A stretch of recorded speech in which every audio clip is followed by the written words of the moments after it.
structure because we're not feeling the end game will come and that will be a problem, or we feel that we'll be up a piece by the end game, so our pawn structure won't be as bad of a thing. So one thing to remember is you're willing to, when you play rook e4, you are saying you have to look at the board after the exchange that you're allowing. So you're allowing this exchange. You have to imagine the board without your queen, without his queen, without your knight, and without his bishop. And you have to remember, all right, I apologize. My sister needed to borrow some money. So, like I was saying, imagining the board without the pieces, and are we ahead for the end game? And why are we giving him an edge for the end of the game? Um, his reason was the development, but as we can see, it's just not there. It's not going to be giving us big enough edge to allow such a weak pawn structure. Um, it's not the worst thing in the world, but it is a minor thing, and we don't really have an advantage. Um, so possibly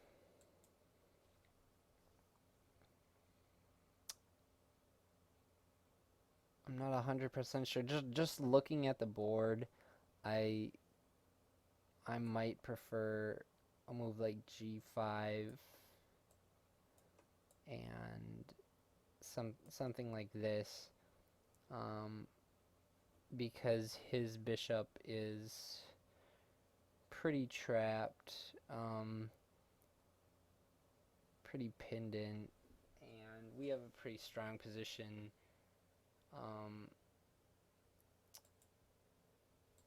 so something like that is what I would probably end up doing. I'd have to look it over a little bit more, but just off the top of my head, that just seems superior than rook e4, which accomplishes, the only thing it really accomplishes is attacking his bishop, and um, he's not, no one's stupid enough to just leave their bishop there, and it's not in a better spot on this square. At least I don't think.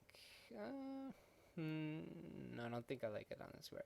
So, and it allows him to trade down, which isn't, you know, good for him or anything. It's not like he needs to trade down because he's ahead, but he does double our pawns, and we do kind of have a weak position for an endgame. A weak pawn structure, not a bad position. That's going off again. Okay.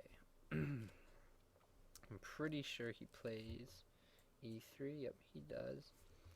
Rook a to e8. Bishop d3. See, I mean, this is just the spot I was talking about.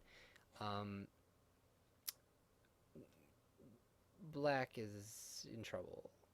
Not unwinnable game in trouble, but in as far as he willingly gave up this edge here for this development, and all it took was 2 moves, and white seems to be doing just fine. He got the bishop out to that square, and the rook has to come back, and now, well, let's just say the rook comes back.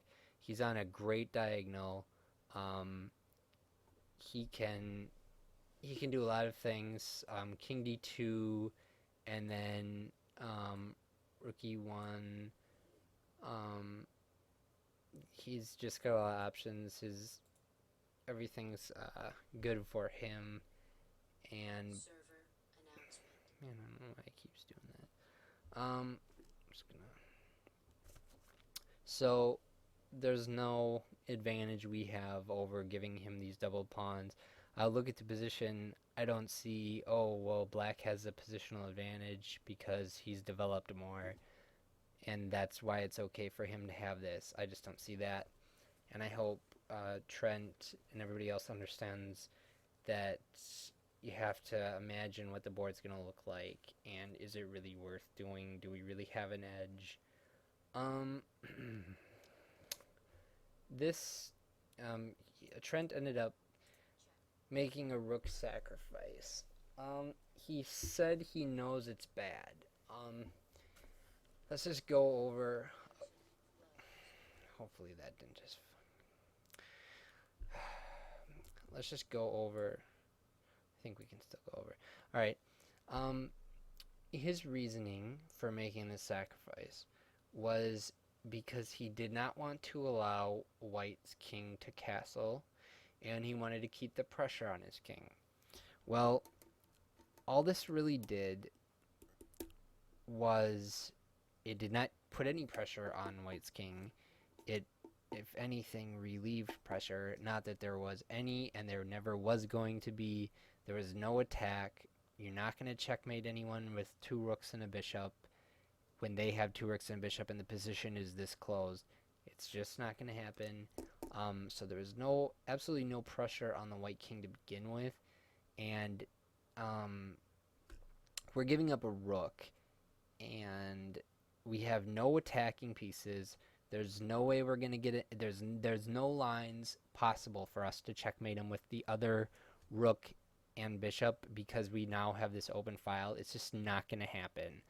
Even if he were to just be a complete frickin' idiot and play king to d2 here and not even take the rook just to like screw around, you're still not going to put him in checkmate.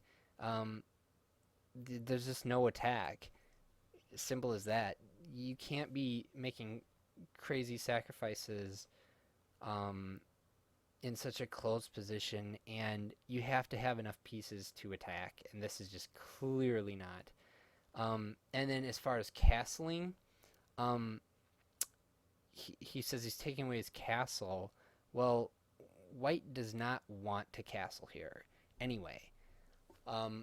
This is just probably a big spot that I think Trent and maybe some other people could really learn is I went through the stage where, you got a castle when I started playing and when I had been playing for a while and I was getting better and stuff, and oh yeah, you castle, and then someone says, no, here, castling doesn't make sense. You want your king out, you want him ready to attack, and this is just a perfect example. Better than castling here, like, he says he's losing his castle. It's like true, but my king wants to go to d2 rather than g1 anyhow, because it's bringing it into action for the endgame. So my king is in a better position. It is protecting one of my pieces. It's attacking the rook, and it's protecting the e square so that I can move a rook to the open file. And that is far superior to castling anyway. In the end game, you're not going to need to castle because there's just not going to be enough pieces on the board for him to checkmate you in this kind of end game. And you want to get your king into attacking position because you're going to use your king to help you win the game. So definitely king d2 is better than castling, and he said he sacrificed a piece to not let the white king castle, and to put pressure on him. He didn't put any pressure on him, and he didn't want to castle anyway, so all he did was force his opponent into making the move he really wanted to make, essentially. So